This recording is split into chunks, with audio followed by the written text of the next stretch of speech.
Salut à tous, le 13h30 qui a 13h30, ça y est, on est revenu sur des choses tout à fait normales. Comment vas-tu, Kevin? Nous avons Kevin en Super, ça et avec toi? nous. Ça va très bien, en plus il a fermé ses volets derrière lui, du coup on n'a plus le contre-jour qui piquait les yeux. Truc de Mhm. dingue. Et Kevin revient avec une coiffure tout à fait adéquate, bravo à toi. Et avec la suite de notre série sur la blockchain. La blockchain, cette fois-ci, on va créer une blockchain distribuée. Et ça Mhm. va être pas mal. Donc, si vous avez raté les premiers épisodes de cette série, parce que je crois qu'on en est bien au troisième au minimum, peut-être même On est au quatrième. troisième. On est au troisième et potentiellement il y en aura un quatrième. Carrément, voilà. Tout de suite, voilà, il y a du teasing, on vous donne un petit peu de la matière. Donc, vous pouvez regarder les replays sur la chaîne YouTube de la Neos TV. Et vous y verrez également le replay de la semaine dernière avec la grande question, les jeux vidéo, est-ce que c'était mieux avant? Nous avons la réponse, regardez le replay les amis, mais aujourd'hui on part sur la blockchain distribuée. Je t'en prie, Kevin, fais ton œuvre. Le but d'aujourd'hui, c'est effectivement de voir donc qu'est-ce que c'est une blockchain distribuée et comment ça fonctionne. La dernière fois, on avait vu dans le premier épisode, on avait vu vraiment ce que c'était une blockchain théoriquement.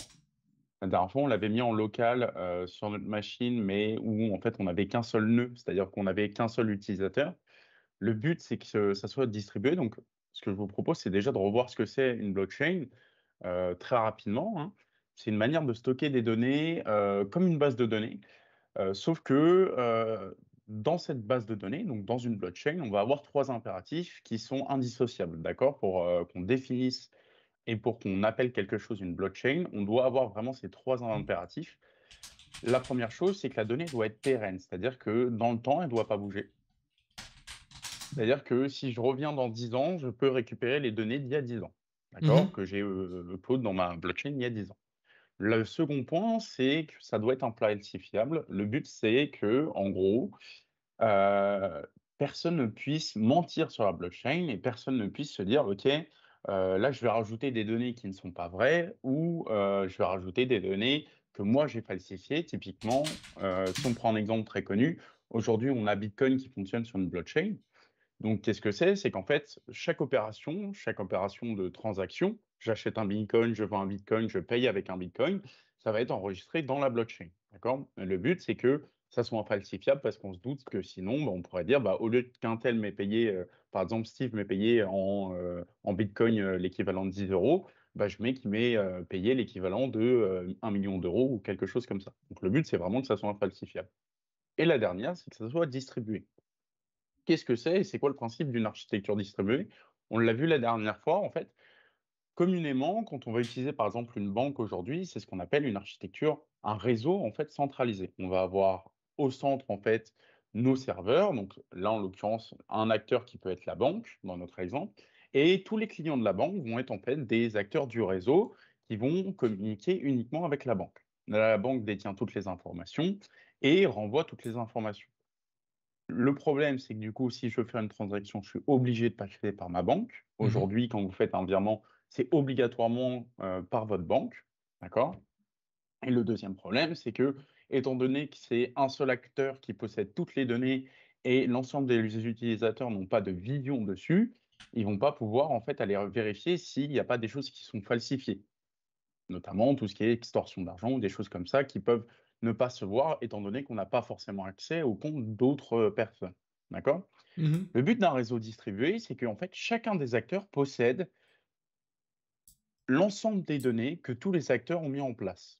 D'accord? Donc, typiquement, si j'avais une blockchain avec Steve, aujourd'hui, moi, j'aurais l'ensemble des transactions de cette blockchain et Steve aussi. Il pourrait donc faire ce qu'on appelle des opérations de vérification, donc vérifier l'ensemble des données s'il le souhaite, et aussi, bien entendu, vérifier si moi, j'ai rajouté ou fait des virements avec d'autres personnes. D'accord? C'est ça le but. Donc chaque acteur possède un pan, en fait, possède l'entièreté de la blockchain de son côté. Et chaque opération, en fait, vont à un moment donné être rassemblée. C'est ce qu'on va voir aujourd'hui. On Donc, est bien. chaîne de blocs en anglais, c'est en gros, on peut se demander qu'est-ce que c'est un bloc? Un bloc, c'est simple, ça va être simplement des transactions. Donc, Ah, on le voit on ici. a une question sur le chat. On a Ouais. un certain Jou Chéri qui nous dit donc tout le monde voit mes opérations. C'est un peu la question que Alors, je me posais aussi. c'est pas exactement le cas, c'est-à-dire qu'en fait, vous allez avoir des transactions qui vont être enregistrées avec des identifiants et vers quelle personne ça va aller. Sauf que on n'a pas de visibilité pour l'anonymat. En gros, ce qu'on fait, c'est qu'on va, en gros, anonymiser les gens via des ID. Typiquement, un tel va avoir tel ID et un autre va avoir tel autre Mhm. ID. C'est d'ailleurs pour ça qu'il y a beaucoup de gens qui utilisent blockchain pour des virements ou des paiements qui sont illégaux. C'est parce que, Bitcoin, pardon, pas blockchain, parce qu'en fait, vu que ça fonctionne avec une blockchain, ils sont anonymisés avec, en fait, un ID Mhm. et il y a que eux qui connaissent leur ID. Donc en l'occurrence, les virements vont être effectivement, on va pouvoir voir, bah, un tel a viré vers tel ID un tel, et la somme, mais on va pas savoir quel ID appartient à quelle personne. Ok. Donc c'est «anonyme» entre guillemets. Dans un bloc, on va avoir plusieurs choses. On va avoir ce qu'on appelle l'entête du bloc. Ça, on l'a vu la dernière fois. On va avoir en fait le hash du bloc précédent. C'est important, c'est ce qui va nous permettre en fait de rendre ça infalsifiable. On va pas revenir dessus en grande partie parce que Non, c'est assez long à regardez expliquer. le replay des épisodes précédents, les amis, pour avoir les informations sur ça. Voilà. On va avoir l'ensemble des transactions qui vont être effectuées et on va avoir la preuve de travail qui est en fait, comme on se le rappelle, vu précédemment, c'est en fait un hash, mais qui va commencer avec plus ou moins de 0. D'accord?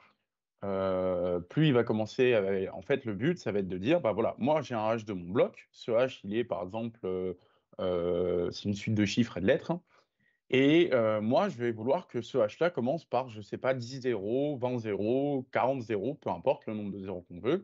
Plus on va rajouter de zéros, plus ça va être compliqué à miner le bloc, à calculer en fait ce hash, parce qu'on va passer à chaque fois on va modifier en fait un mot, et ce mot, à chaque fois, on va recalculer le hash du bloc avec ce nouveau mot à l'intérieur. Et Mhm. tant qu'il n'a pas le nombre de zéros qu'on veut au tout début du hash, on va continuer à le miner. D'accord? C'est comme ça qu'on gère en fait l'afflux de blocs, on l'a expliqué sur la dernière vidéo. Je ne vais pas revenir dessus, mais c'est important de le comprendre. OK? Dans une blockchain, donc là, c'est une constitution d'une chaîne de blocs. Qu'est-ce qu'on a? En fait, on a chacun des blocs qui possède le hash du bloc précédent et les blocs suivants vont posséder ensuite le hash du bloc précédent, ainsi de suite. Donc en gros, bloc 65 possède le hash du bloc 64, bloc 66 possédera le hash du bloc 65. OK? Les C'est ce qu'on tailles voit là sont avec. équivalentes sur tes blocs. Le nombre de transactions, par exemple, qu'on voit là, sera le même ou c'est Tout variable? dépend en fait du temps qu'on met à miner. C'est-à-dire qu'en réalité, on va avoir ce qu'on appelle une loi de Gauss, si je dis pas de bêtises. En gros, Mhm. en moyenne, on va mettre à peu près, je donne un exemple, mais on va mettre, imaginons 10 minutes. Pendant ces 10 minutes, toutes les transactions qui vont être Ouais, je effectuées vont comprends, être d'accord. stockées. Ok. Donc en fait, on n'a pas vraiment de maximum de Oui, bien transactions, sûr. c'est plutôt en termes de temps, tout simplement. Si tu as la chance de le trouver en une minute, bah, tu auras deux transactions, alors que sinon, Voilà, c'est ça. c'est long, beaucoup A plus. Ok. priori, ils font une sorte de schéma pour t'expliquer qu'en gros, le but, c'est que de limiter effectivement le temps de calcul, mais ça arrive que parfois, par chance, même si tu as une chance sur un milliard, il se peut que toi, tu sois le grand chanceux et que tu Hmm. trouves le bloc en 10 secondes. Donc en fait, bah, tu stockeras en 10 secondes le bloc. Ok. Heu, on a ce qu'on appelle des collisions. Alors les collisions, c'est quoi? C'est le fait que le hash, donc comme je vous le disais, c'est le fait qu'un hash ait exactement, la même, en gros, pour revenir sur le hash, étant donné que là, on n'en a pas parlé, on se Mhm. souvient, c'est je donne un mot et je suis censé avoir une suite de lettres et de chiffres totalement aléatoires. Sauf que si je redonne le mot au même algorithme, je suis censé avoir la même suite de lettres et de chiffres. Mhm. D'accord? Le but, c'est qu'il y ait pas de 2 mêmes hashes pareils. Aujourd'hui, on sait qu'il est possible de créer des collisions de hash. C'est ce qu'on appelle une collision, c'est quand pour 2 mots différents, on a le même hash. Ah D'accord? oui, c'est mal. On ne sait pas l'expliquer, on ne sait pas le prouver. On sait juste qu'aujourd'hui, on est capable de le faire. Typiquement, on est capable de le faire avec l'algorithme MD5, donc un algorithme de hachage. Heureusement pour nous, Bitcoin, c'est sous le SHA 256 et d'ailleurs, ils réfléchissent, ou si c'est déjà le cas, je me souviens plus, ils réfléchissaient à un moment à passer sur le SHA 512, mais bon, pour l'instant, on va passer à autre chose. D'accord? Le Ok. problème d'une collision, c'est quoi? C'est que si on peut avoir le même hash pour 2 blocs différents, ça peut poser de gros problèmes. Typiquement, si on arrivait en fait à générer le même hash pour des informations différentes, suite grâce à une suite logique mathématique et à des informations qu'on arrive à placer dedans, mathématiquement, si on arrivait à créer des collisions, ça mettrait en l'air toutes les blockchains actuelles. D'accord? Mhm. Aujourd'hui, c'est pas le cas, fort heureusement. La preuve de travail, du coup, c'est ce dont je vous parlais tout Ah, à ça l'heure. y On est. fixe. Tout à l'heure, Hmm. quand j'ai lu le truc, j'ai dit putain, la prévue du travail, je sais pas ce que c'est. Ça doit être un Ah truc que oui, je connais pas. Et du coup, je l'ai non. laissé. J'ai pas compris que c'était la preuve de Ouais, non, travail. ça doit être mon Ah, correcteur qui l'a corrigé parce que avant que je te l'envoie, il l'avait déjà corrigé une fois. ah je sais Je l'ai plus. remodifié. Mais oui, Ah. effectivement, c'est la preuve de travail en haut. Et oui, Euh, bah, prévu. on C'est fixe en comme une fait une. vue, mais un truc avant, tu vois. La prévue. Non, non. Et non. Ça aurait pu, mais non. On fixe une valeur X en fait. Donc en gros, c'est le nombre de zéros qu'on veut au début du hash du bloc. Ici, on a un exemple concret. On voit qu'on a FGA tout en haut là.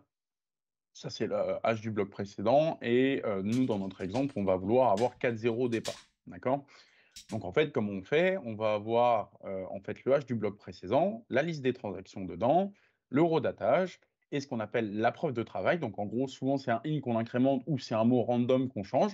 OK? Mhm. Et le but, ça va être d'en fait générer un hash qui commence lui aussi par 4 zéros au début. Mhm. D'accord? On se souvient en réalité, ça faut le savoir, mais en fait un zéro en bits, c'est pas un zéro, c'est 4 zéros d'affilée.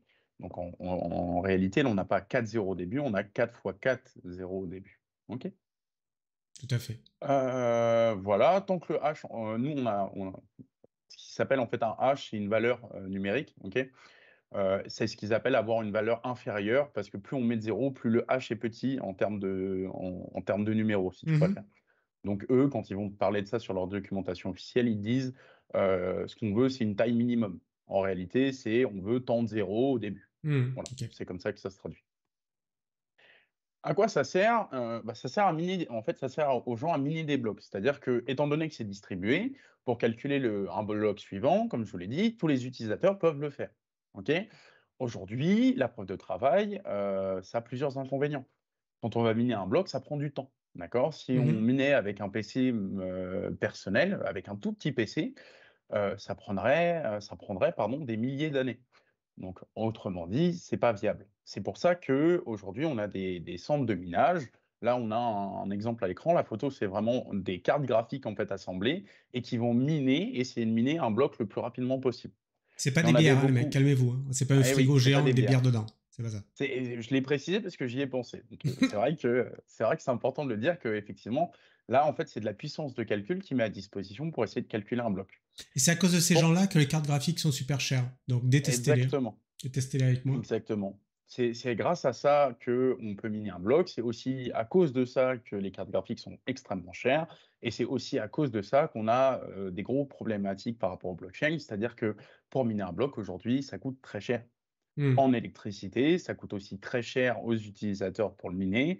Et malheureusement, ça coûte extrêmement cher en termes de place. C'est-à-dire qu'en 2018, la blockchain Bitcoin, elle faisait l'équivalent de 100 gigas. D'accord? Mhm. On se souvient que c'est pas le nombre de bitcoins disponibles qui détermine la taille de la blockchain, c'est simplement le nombre de transactions. Donc, plus il y Mhm. aura de gens qui utiliseront Bitcoin, plus il y aura de gens qui feront des transactions, plus ces transactions devront être stockées. Et donc, au fur et à mesure, la taille, ça va être extrêmement lourd. On le verra à la Mhm. fin. On a donc encore la preuve de travail, cette fois bien écrite. Mhm. On a malheureusement parfois un problème qui est qu'en fait, la preuve de travail va être trouvée par deux personnes en même temps. Imaginons que j'ai 1 million d'utilisateurs ou 1 milliard d'utilisateurs. Le gros problème, c'est que s'ils minent 12, il se peut qu'à un moment donné, un utilisateur tierce ait miné le bloc exactement en même temps qu'un autre utilisateur. Mhm. D'accord? C'est ce qu'on appelle un consensus. En gros, là, le but, ça va être de choisir quel bloc on va prendre. D'accord? Donc en gros, quand ça arrive, qu'est-ce qui se passe dans la blockchain? C'est qu'en fait, on va avoir plusieurs versions de la blockchain. On va avoir la version numéro 1 qui va en fait, avoir, là, c'est ce qu'on a l'exemple en bas. On va avoir le 473.620 qui va en fait avoir réussi à miner le bloc. Très bien. Ça va être le bloc numéro 476.620. Ce bloc-là, en fait, il va être miné par deux personnes en même temps. Donc c'est l'embranchement qu'on voit ici. Et en gros, la blockchain, en fait, les mêmes transactions sont dans le bloc, d'accord? Sauf que, malheureusement, bah, en gros, il y aura 2 personnes qui auront des preuves de travail potentiellement différentes ou Mhm. qui auront trouvé le même bloc en même temps. Donc ça veut dire qu'au sein de notre réseau distribué, il y aura des gens qui auront la version numéro 1 et des gens qui auront la version numéro 2. Ça pose potentiellement problème. Pourquoi? Parce qu'on ne veut pas, qu'il y ait des gens qui ont, une version différente de l'autre. C'est tout le principe. On veut que l'ensemble des utilisateurs aient la même version de notre blockchain, Mhm. d'accord? Comment on fait? C'est ce qu'on s'appelle en fait alors, c'est ce que Satoshi Nakamoto a mis en place. C'est, en gros un acteur très important de ça, notamment pour Bitcoin. En gros, il a créé des lois par rapport aux blockchains et notamment par rapport à Bitcoin et c'est sa loi dit qu'en fait la chaîne la plus longue est la chaîne qui doit être sélectionnée par le réseau. D'accord? Qu'est-ce que ça signifie? Imaginons que, j'ai, l'utilisateur en bas là qui a miné un bloc, d'accord? Mhm. Mais il n'a pas fini de miner un deuxième bloc et le premier utilisateur, lui, par contre, a réussi à miner 2, 3, 4 blocs depuis que l'autre et depuis le moment où il y a eu en fait le même minage au même moment, d'accord? Mhm. Donc en fait, cet embranchement, on va avoir une branche plus longue et une autre branche moins longue.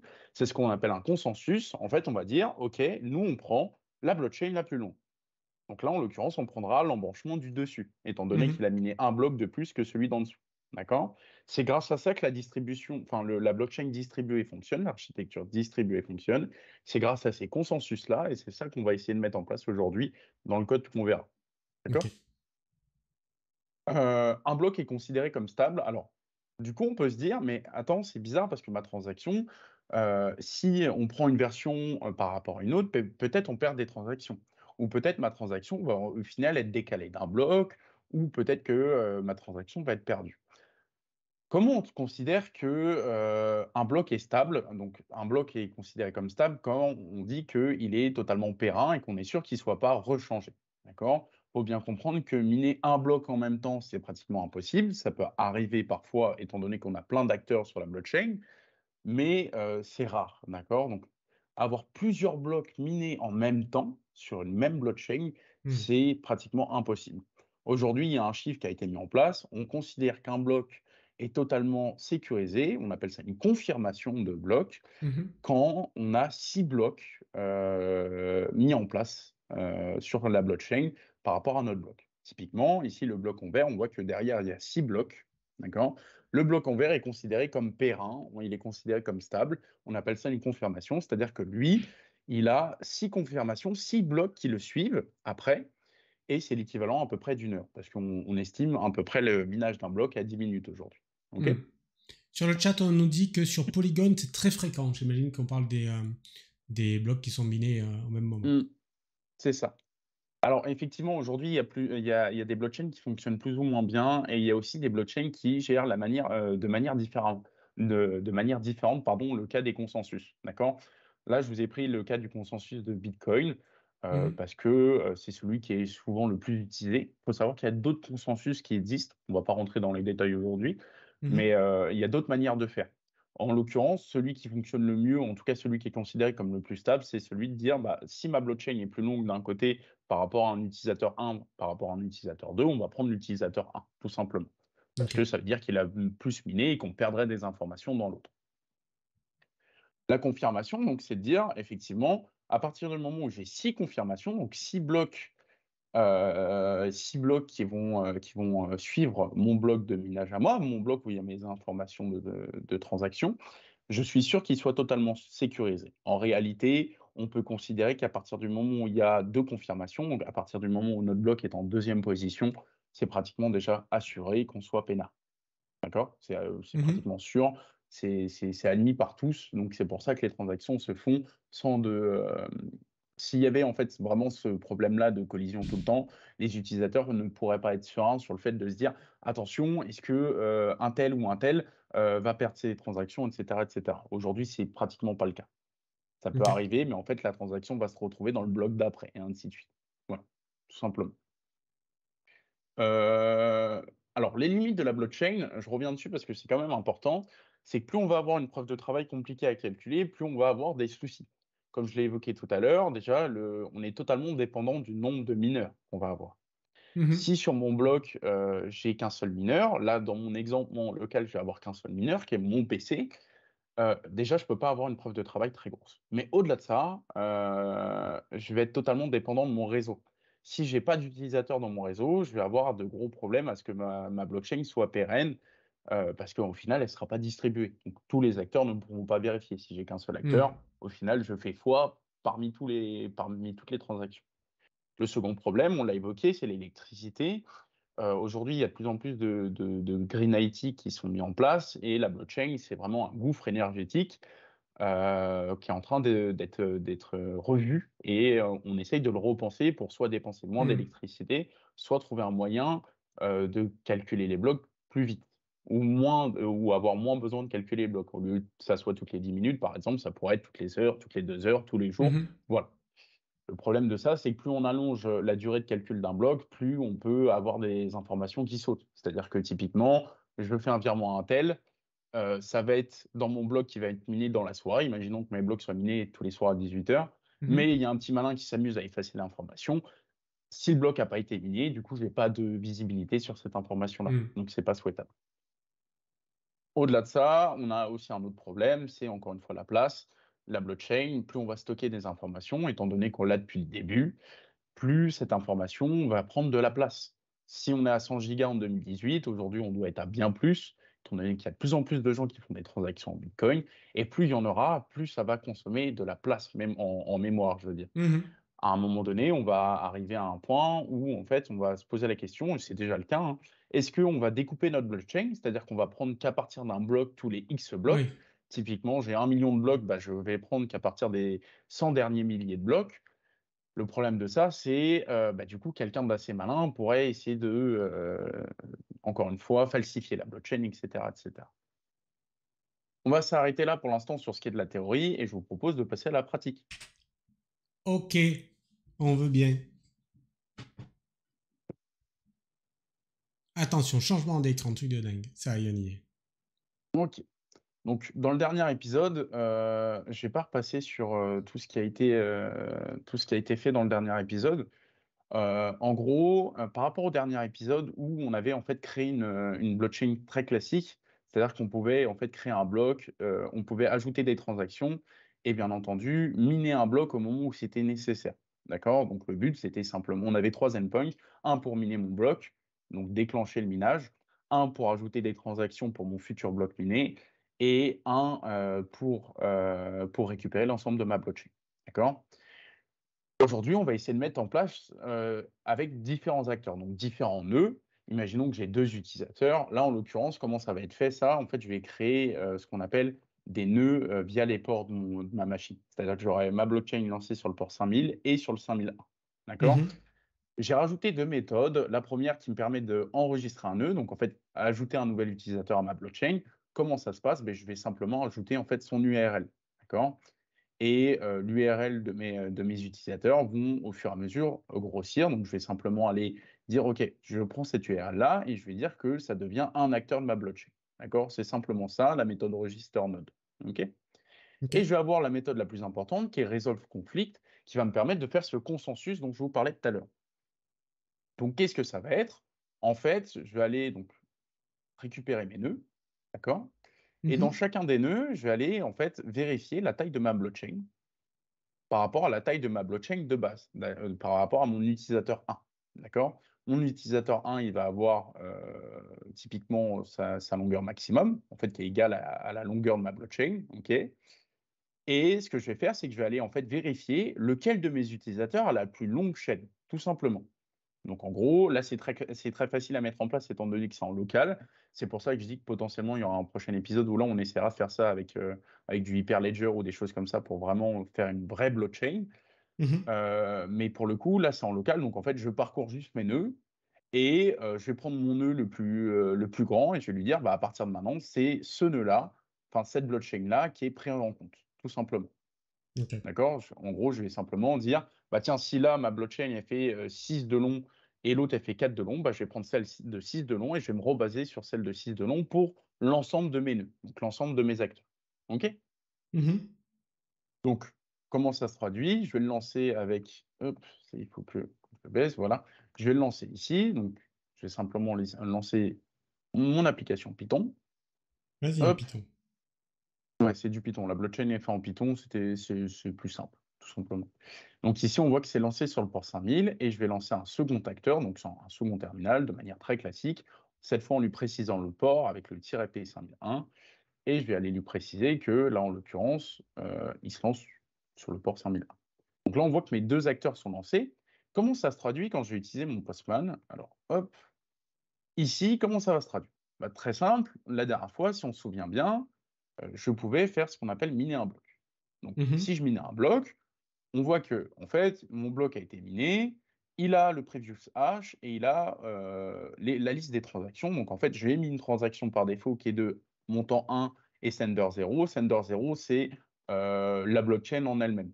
D'accord? Il faut voir ça comme, le sender qui a l'ID 0, c'est ma blockchain à moi, le premier serveur qui est lancé avec la blockchain. OK? Ok. Si je get ma blockchain, ici, on voit qu'en fait, j'ai vraiment qu'un seul bloc dedans, avec mon bloc Genesis. Donc ça, je ne suis pas repassé dessus, c'était dans l'épisode précédent. Le bloc Genesis, c'est un bloc qui est créé par défaut au lancement de la blockchain, tout simplement. D'accord? Là, c'est le premier bloc de ma blockchain, donc on voit qu'il n'y a aucune transaction dedans. OK? Qu'est-ce qui se passe si j'ajoute des transactions? Donc on voit que je suis sur le port 5001, donc il faut voir ça comme le premier acteur de ma blockchain. Là, je vais lancer une transaction avec, en montant 4242 et avec un deuxième montant qui est 8000. Typiquement, en fait, je vais ajouter des transactions. Qu'est-ce qui va se passer? Si je remine mon bloc, cette fois, là, bien entendu, il va miner les transactions qui ont été ajoutées. D'accord? Donc ça, Mhm. c'est le principe. On imagine que si j'étais dans une vraie blockchain, j'aurais dû le miner de manière beaucoup plus longue, étant donné que j'aurais une preuve de travail beaucoup plus grosse. Là, j'attends Mhm. simplement 4 zéros. Si j'avais voulu une preuve de travail qui commence par 72 zéros comme, Bitcoin, mon PC ne l'aurait jamais terminé. D'accord? On y Mhm. serait encore dans littéralement plus de 100 ans. Tant mieux. OK, donc si je reguette ma blockchain, on voit qu'ici, effectivement, j'ai mon, nouveau nœud avec la liste de mes transactions. D'accord? Le principe de consensus, qu'on va essayer de faire, qu'est-ce qui va se passer? Là, je vais essayer d'ajouter un nœud. On voit que ma blockchain mon second acteur de ma blockchain, il est sur le port 5001, donc je lui dis simplement: «Tu m'ajoutes le nœud 5001». D'accord? Qu'est-ce qui va se passer ensuite? Et ben là, c'est très simple. Ici, je vais pouvoir ajouter des transactions. Donc là, avec un montant de 2, je vais en ajouter plusieurs juste pour que ça soit joli, d'accord? J'ai miné mon premier bloc, d'accord? On se Mhm. souvient, dans ma blockchain tout à l'heure, si on revient ici, j'avais 2 blocs. Ce bloc-ci, qui a été miné au tout début par mon premier acteur, et ce bloc-là, d'accord? Qui a été miné par mon second acteur.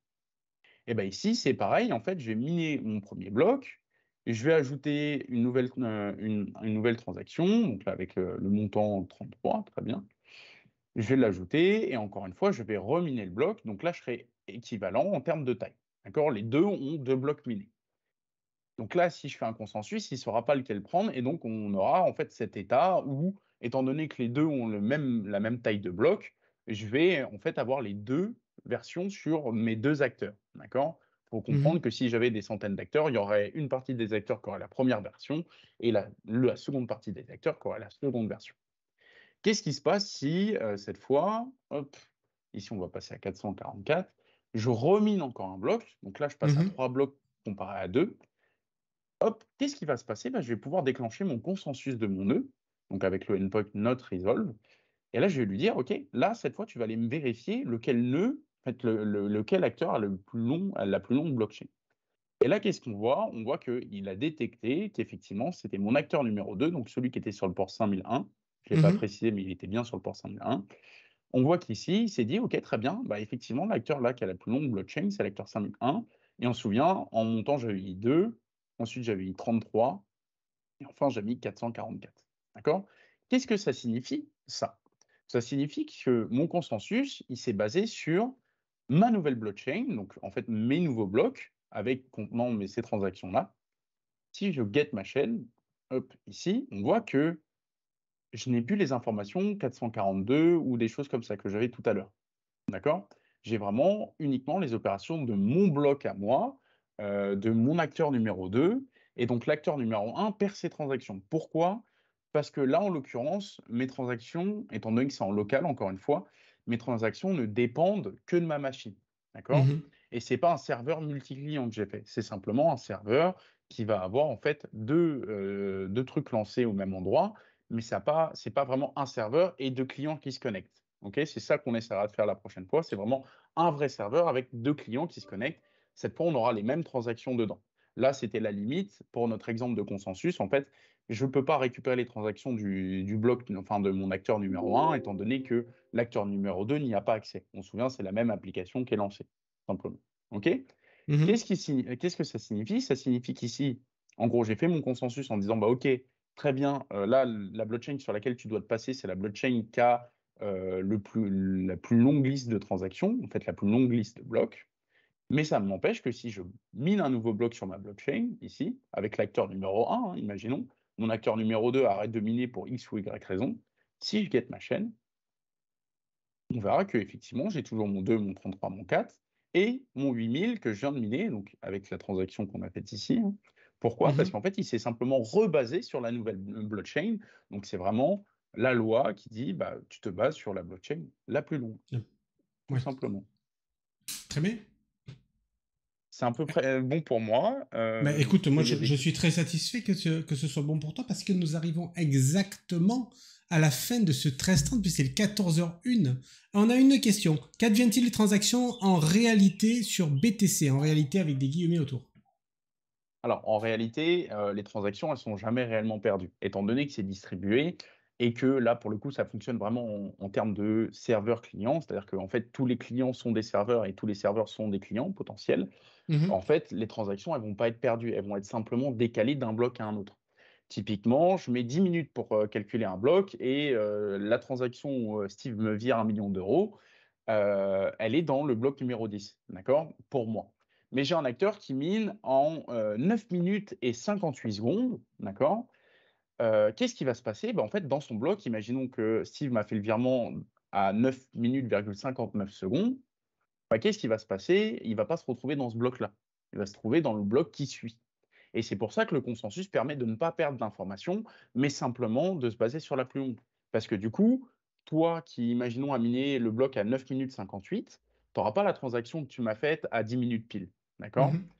Par contre, toi, dès que tu auras fini de miner le bloc de 9 minutes 58, tu vas miner un second bloc. D'accord? Tu vas continuer à miner pour les prochaines transactions.